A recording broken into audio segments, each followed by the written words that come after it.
നാരായണം നമസ്കൃത്യ നരം ചൈവ നരോത്തമം ദേവീം സരസ്വതീം വ്യാസം തതോ ജയമുദീരയേ. അർത്ഥശാസ്ത്രമിദം പുണ്യം ധർമ്മശാസ്ത്രമിദം പരം മോക്ഷശാസ്ത്രമിദം പ്രോക്തം വ്യാസേനാമിതബുദ്ധിനാ.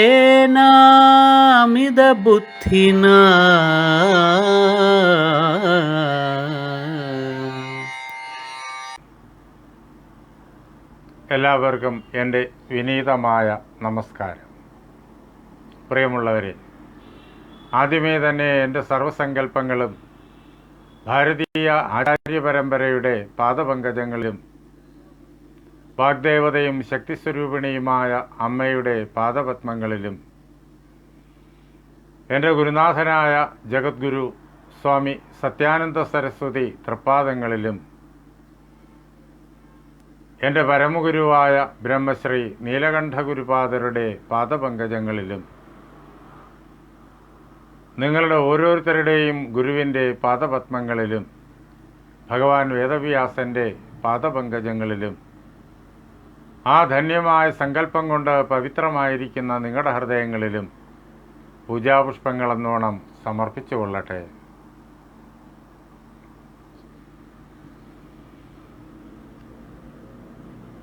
ഭഗവാൻ ശ്രീകൃഷ്ണൻ്റെ മഹാസന്ദേശമാണ് ഭഗവാന്റെ പാട്ട് എന്ന അർത്ഥം വരുന്ന ശ്രീമദ് ഭഗവത്ഗീതയുടെ സന്ദേശം. അതിലെ 16-ാം അധ്യായം ഈ ലോകത്തെയും നമ്മയും മനസ്സിലാക്കാൻ ഉതകുന്ന ദൈവാസുര സമ്പദ് വിഭാഗ യോഗമാണ്. ഈ പ്രപഞ്ചത്തിൽ സൃഷ്ടി 2 പ്രകാരത്തിലാണ്: ദൈവീ സമ്പത്ത് ഉള്ളവരെന്നും ആസുരി സമ്പത്ത് ഉള്ളവരെന്നും. ഇതിൽ പെടാത്തതായ സൃഷ്ടി യാതൊന്നും തന്നെയില്ല. ദൈവീ സമ്പത്ത് എന്തൊക്കെയാണ് എന്ന് വ്യാസഭഗവാൻ ദൈവാസുര സമ്പദ് വിഭാഗയോഗത്തിൻ്റെ തുടക്കത്തിൽ തന്നെ വളരെ വിശദമായിട്ട് നമ്മോട് പറയുന്നുണ്ട്. എന്ന് മാത്രമല്ല, അവയെല്ലാം വിവിധങ്ങളായ കഥകളുടെയും കഥാപാത്രങ്ങളുടെയും രൂപത്തിൽ നമ്മുടെ മുന്നിൽ മഹാഭാരതത്തിൽ അവതരിപ്പിച്ചിട്ടുമുണ്ട്. അതാണ് നമ്മുടെ ചർച്ചയുടെ വിഷയം. അതിൽ കുറേയേറെ സവിശേഷതകൾ, ദൈവീ സമ്പത്തിൻ്റെ പ്രത്യേകതകൾ നാം ഇതിനകം നോക്കിക്കഴിഞ്ഞു. അഭയം, സത്വസംശുദ്ധി, ജ്ഞാനയോഗ വ്യവസ്ഥിതി, ദാനം, ദമശ്ച യജ്ഞശ്ച, സ്വാധ്യായ, തപ ആർജവം. ഇങ്ങനെ പോകുന്നു ആ ദൈവീ സമ്പത്തിൻ്റെ സവിശേഷതകൾ. അഹിംസ, സത്യം, അക്രോധ. അഹിംസ, സത്യം, അക്രോധ. അഹിംസയെയും സത്യത്തെയും കൂടി കഴിഞ്ഞ നാളുകളിലായിട്ട് നാം വ്യാസൻ നമുക്ക് പകർന്നു തന്ന മഹാഭാരത കഥയിലൂടെ വ്യക്തമായി ധരിച്ചു കഴിഞ്ഞു. ദൈവീ സമ്പത്തിൻ്റെ അടുത്ത പ്രത്യേകത അത് അക്രോധം എന്നാണ്. അഹിംസയെയും സത്യത്തെയും നാം പഠിച്ചു. എന്താണ് ക്രോധമില്ലായ്മ? അതാണ് നമുക്കിനി നേരിട്ട് കാണേണ്ടത്. ക്രോധിക്കാൻ വേണ്ടുന്നതായ സാഹചര്യങ്ങൾ എല്ലാം ഒത്തിണങ്ങിയിട്ടും ക്രോധിക്കാതെ വളരെയേറെ സ്നേഹത്തോടു കൂടിയിട്ട് വിരോധം പ്രവർത്തിക്കുന്നവരോട് തന്നെ പെരുമാറുന്ന ഉദാത്തമായ മാനസികാവസ്ഥ, അതാണ് അക്രോധം എന്നുള്ള ദൈവീ സമ്പത്ത്. ആ ദൈവീ സമ്പത്ത് മനുഷ്യനെ ഭൗതികമായ മണ്ഡലങ്ങളിൽ നിന്ന് വളരെ ഉയരങ്ങളിലേക്ക് നയിക്കുന്നു. അത് നമുക്ക് മഹാഭാരതത്തിൽ അനേകം കഥകളിലൂടെയിട്ട് നേരിട്ട് കാണുവാനായി സാധിക്കും. മഹാഭാരതത്തിലെ ആദിപർവത്തിൽ ഉള്ള ഒരു പ്രത്യേക സന്ദർഭത്തിലേക്കാണ് എല്ലാവരുടെയും ശ്രദ്ധയെ ഞാൻ ഈ അവസരത്തിൽ ക്ഷണിക്കുന്നത്. മഹാഭാരതത്തിലെ ആദിപർവം, അവിടെ പാഞ്ചാലത്തെ സ്വയംവരം കഴിഞ്ഞു. പാഞ്ചാലി പാണ്ഡവന്മാരെ ഭർത്താവായി വരിച്ചു എന്നുള്ള വൃത്താന്തം ലോകം മുഴുവൻ നേരിട്ട് അറിഞ്ഞു. വളരെയേറെ രാജാക്കന്മാർ, പാഞ്ചാലി സ്വയംവരത്തിൽ പങ്കെടുക്കാൻ വന്നവർ, അവർ നേരിട്ട് കണ്ടു. അവരിൽ പലരും ക്രോധിച്ചു. യുദ്ധത്തിന് വേണ്ടിയിട്ടുള്ളതായ സന്നാഹങ്ങൾ ഒരുങ്ങി, യുദ്ധവും നടക്കുകയും ചെയ്തു. അത് കഴിഞ്ഞെല്ലാം ശാന്തമായി. മറ്റെല്ലാവരും പിരിഞ്ഞുപോയി. പാണ്ഡവന്മാർ ദ്രൗപദിയോടൊപ്പം, അതുപോലെ അമ്മയായ കുന്തിയോടൊപ്പം ആ സ്വയംവരാനന്തരം സന്തോഷത്തോടു കൂടിയിട്ട് ദ്രുപദൻ്റെ രാജധാനിയിൽ കഴിയുകയാണ്.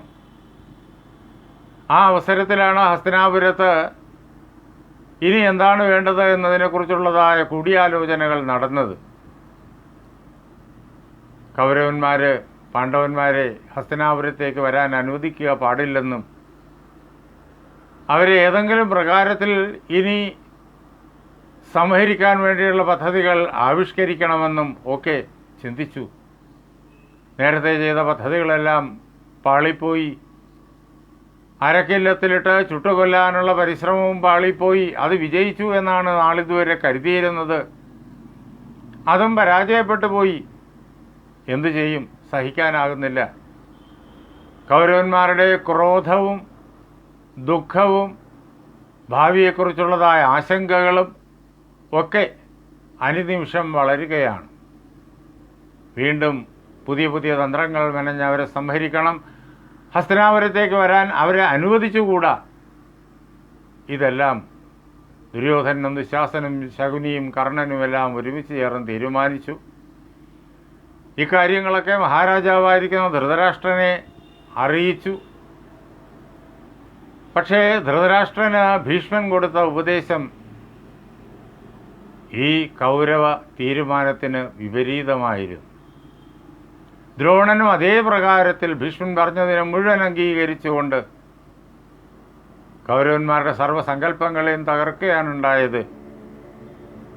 പാണ്ഡവന്മാരെ യഥായോഗ്യം സ്വീകരിച്ച് സൽക്കരിച്ച് ഹസ്തിനാപുരത്തേക്ക് കൊണ്ടുവരണമെന്നും അവർ മരിച്ചുപോയി എന്നുള്ളതായ വൃത്താന്തം കേട്ടപ്പോൾ ഉണ്ടായ ദുഃഖം ശമിക്കുന്നത് അവർ ജീവനോടുകൂടി ഇരിക്കുന്നു. അവർക്ക് ദ്രുപദനെ ബന്ധുവായി ലഭിച്ചു, അതിലൂടെ നമുക്കും ദ്രുപദനെ ബന്ധുവായി ലഭിച്ചു എന്നുള്ള ആ വൃത്താന്തം അറിഞ്ഞപ്പോഴാണ് ആ ദുഃഖം, അവർ മരിച്ചു എന്നുള്ളതായ തെറ്റിദ്ധാരണ മൂലം ഉണ്ടായ ദുഃഖം ശമിക്കുന്നത്. അതെല്ലാം അവർ വൃത്തിയായിട്ട് ഭംഗിയായിട്ട് മഹാരാജാവിനോട് പറഞ്ഞു. അതിനാൽ അവരെ വരുത്തുക, അവർക്ക് രാജ്യത്തിൻ്റെ പകുതി നൽകണം എന്നും ഭീഷ്മൻ ഉപദേശിച്ചു. ദ്രോണനും അതിനെ സമ്പൂർണമായിട്ടും അംഗീകരിച്ചു. എങ്ങനെ അവരെ ക്ഷണിച്ചുകൊണ്ടുവരേണ്ടത് എന്നതിൻ്റെ ആ നടപടിക്രമങ്ങളും ദ്രോണൻ വിശദീകരിച്ചു. പക്ഷേ ഇതൊന്നും മഹാരാജാവിൻ്റെ ചെവിയിൽ കടന്നു ചെല്ലുന്നുണ്ടായിരുന്നില്ല. നമ്മൾ കഴിഞ്ഞ ദിവസങ്ങളിൽ അതെല്ലാം കണ്ടതാണ്. തുടർന്ന് മഹാജ്ഞാനിയായ വിതുരൻ മഹാരാജാവിനെ ഗുണദോഷിച്ചു. അദ്ദേഹത്തോട് പറഞ്ഞു, ഭീഷ്മനും ദ്രോണനുമെല്ലാം ഈ കുലത്തിന് ശ്രേയസ്കരമായിരിക്കുന്ന കർമ്മപദ്ധതിയാണ് അങ്ങേ ഉപദേശിച്ചത്. അവർ പറഞ്ഞതെല്ലാം സത്യമാണ്. അവർ പറഞ്ഞത് മാത്രമാണ് സത്യം. അതാണ് അനുഷ്ഠേയമായിട്ടുള്ളത്. പക്ഷേ അല്ലയോ മഹാരാജാവേ, അങ്ങയുടെ മനസ്സ് അതിനെ അംഗീകരിക്കുന്നില്ല.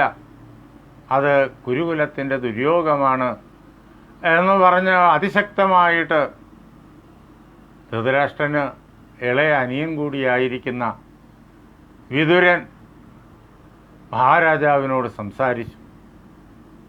രാജാവ് ഇതെല്ലാം ഓർത്തു.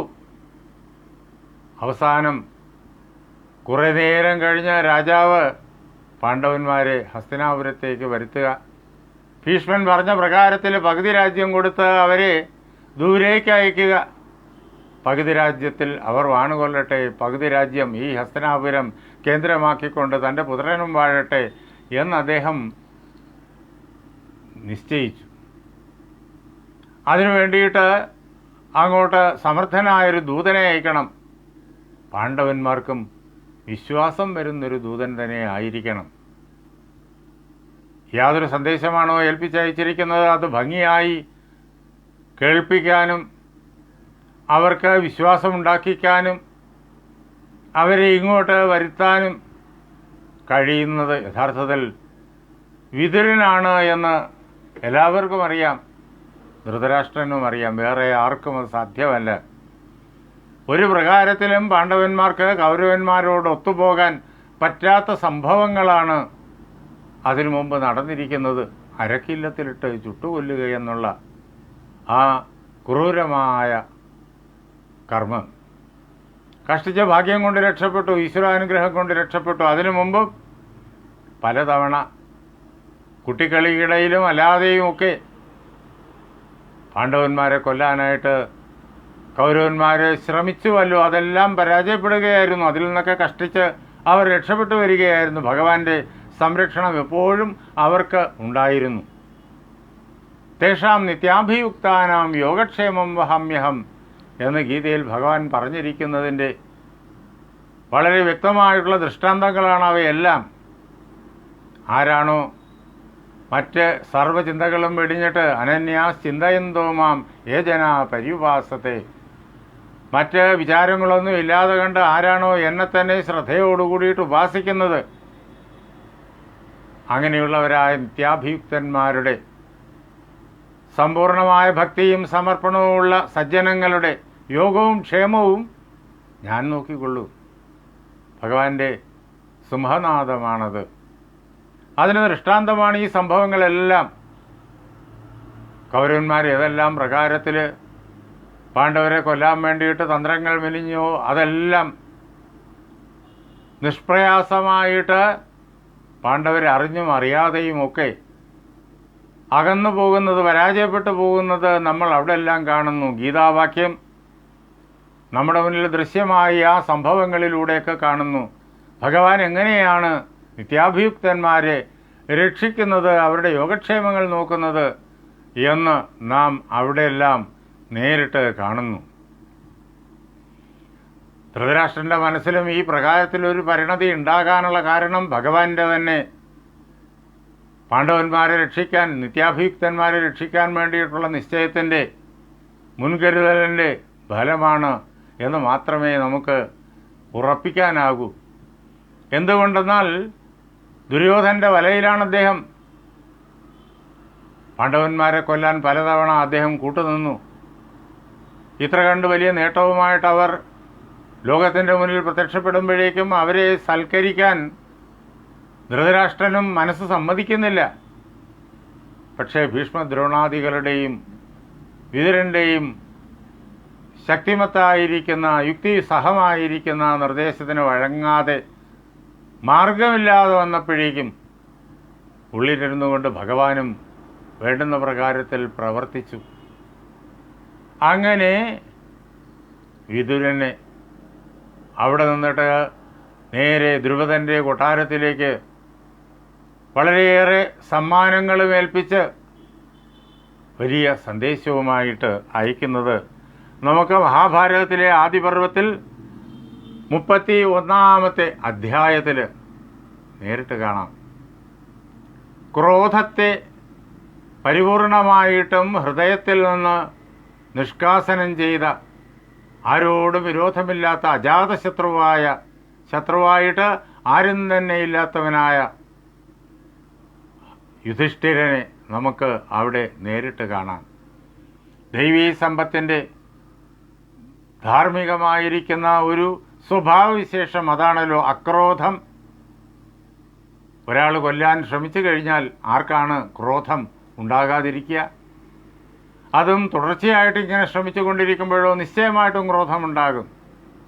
ക്രോധമുണ്ടാകാൻ വേണ്ടിയിട്ടുള്ളതായ എല്ലാ സാഹചര്യങ്ങളും അവിടെ ഉണ്ടായിരുന്നിട്ടും അവയുടെ ഒന്നിൻ്റെയും നിർബന്ധത്തിന് വഴങ്ങാതെ, അതിൽ തെല്ലുപോലും ചാഞ്ചല്യപ്പെടാതെ ഈ ദുര്യോധനാദികളോടും അതിനെല്ലാം ഒത്തുനിൽക്കുന്ന ധൃതരാഷ്ട്രൻ എന്ന സ്വന്തം വലിയച്ഛനോടും ക്രോധിക്കാതെ വീണ്ടും അവരുടെ ആ നിർദ്ദേശത്തിന്, രാജാവിൻ്റെ നിർദ്ദേശത്തിന് വഴങ്ങുന്ന യുധിഷ്ഠിരനെ നമുക്ക് കാണാൻ കഴിയും. യുധിഷ്ഠിരൻ്റെ ദൈവീ സമ്പത്താണ് ഇവിടെ നമ്മുടെ മുന്നിൽ പ്രകാശിക്കുന്നത് ദൈവീ സമ്പത്തിലെ അക്രോധം എന്നുള്ള ആ സവിശേഷത എത്രത്തോളം പ്രധാനമാണ് എന്ന് ഇതിൽ നിന്ന് നമുക്ക് അറിയാൻ കഴിയും എന്ന് മാത്രമല്ല, അത് എത്ര ക്രൂരമായിരിക്കുന്ന വൈപരീത്യത്തിൻ്റെ നടുവിലും അചഞ്ചലമായിട്ട് എങ്ങനെ പ്രവർത്തിക്കണം